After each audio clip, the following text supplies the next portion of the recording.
बगलामुखी जयंती वास्तव में माँ बगलामुखी जयंती का ही एक रूप है। कई जगह इसे बंगाली मुखी या बगलामुखी कहा जाता है। यह देवी 10 महाविद्याओं में से एक अत्यंत शक्तिशाली देवी मानी जाती है। यह जयंती वैशाख मास के शुक्ल पक्ष की अष्टमी तिथि को मनाई जाती है। यह तिथि लगभग अप्रैल मई के बीच में आती है। हेलो फ्रेंड्स, कैसे हैं आप सब। स्वागत है आपका आपके अपने चैनल अजब गजब संसार में। दोस्तों, बगलामुखी जयंती कब है, इसका शुभ मुहूर्त कब है, इसकी पूजा विधि क्या है तथा महत्व क्या है, इसके बारे में आज इस वीडियो में आपको बताएंगे। सबसे पहले जानते हैं कि माँ बगलामुखी कौन है। माँ बगलामुखी को स्तंभन शक्ति की देवी कहा जाता है। इनकी पूजा से शत्रुओं की वाणी, बुद्धि और शक्ति पर नियंत्रण होता है। इन्हें पीले रंग से विशेष प्यार है। आइए जानते हैं इनका स्वरूप क्या है। माँ एक हाथ में शत्रु की जीभ पकड़ती है और दूसरे हाथ से उसे वश में करती है। यह प्रतीक है कि वे नकारात्मक शक्तियों को रोक देती है। यह दिन 10 महाविद्याओं में से 8वीं माँ बगलामुखी के प्राकट्य दिवस के रूप में मनाया जाता है, जो शत्रुओं के नाश, मुकदमों, विजय और नकारात्मक ऊर्जा से रक्षा के लिए पूजनीय है। इन्हें पीताम्बरा भी कहा जाता है, इसलिए पूजा में पीले रंग का विशेष महत्व है। आइए अब जानते हैं कि वर्ष 2026 में बगलामुखी जयंती कब है। बगलामुखी जयंती है 24 अप्रैल 2026 यानी शुक्रवार को यह मनाई जाएगी। बगलामुखी जयंती अष्टमी को मनाई जाती है, तो इसका शुभ मुहूर्त है। अष्टमी तिथि प्रारंभ होगी 23 अप्रैल को रात 8:50 पर और समाप्त होगी 24 अप्रैल को शाम 7:22 पर। उदय तिथि के अनुसार बगलामुखी पूजा 24 अप्रैल को की जाएगी।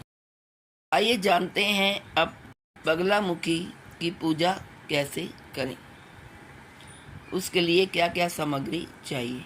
बगलामुखी पूजा का श्रेष्ठ समय है सुबह 6 बजे से लेकर सुबह 10 बजे तक, या रात्रि में विशेष साधना, गुप्त साधना का समय अधिक प्रभावी माना जाता है। माँ बगलामुखी की साधना सामान्य पूजा से अधिक शक्तिशाली मानी जाती है, इसलिए इसे श्रद्धा और नियम से करें। पीले वस्त्र पहने, पीले आसन या कुशा कपड़ा पर बैठें, उत्तर या पूर्व दिशा की ओर मुख रखें। पूजन सामग्री में पीले फूल, हल्दी की गांठ या माला, चने की दाल, पीली मिठाई या बेसन के लड्डू और घी का दीपक चाहिए। आइए इनकी साधना कैसे करें। माँ बगलामुखी का चित्र या मूर्ति स्थापित करें, घी का दीपक जलाएं और माँ बगलामुखी को हल्दी और पीले फूल अर्पित करें। ध्यान लगाकर माँ बगलामुखी का स्मरण करें, फिर इस मुख्य मंत्र का जप करें। ओम ह्रीं बगलामुखी सर्वदुष्टानां वाचम मुखम पदम स्तंभ्य जीवाकीलय बुद्धि विनाशय ह्रीं ओम स्वाहा। इस मंत्र का जाप 108 बार करें। अगर आपको विशेष साधना करनी है तो इसका जप 1000 बार या 10,000 बार। मान्यता है कि इस दिन पूजा करने से शत्रुओं की बुद्धि और शक्ति स्थिर हो जाती है। यह दिन तांत्रिक साधना और सिद्धि के लिए अत्यंत शुभ माना जाता है। तंत्र साधना के लिए विशेष उपाय करें जो कि बहुत लाभकारी है।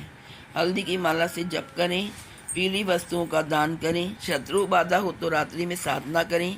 साधना के दौरान ब्रह्मचार्य और सात्विक आहार रखें। इस साधना के यह लाभ है कि शत्रु और विरोधी शांत होते हैं, कोर्ट कचहरी में सफलता मिलती है, नकारात्मक ऊर्जा समाप्त होती है तथा आत्मबल और आत्मविश्वास बढ़ता है।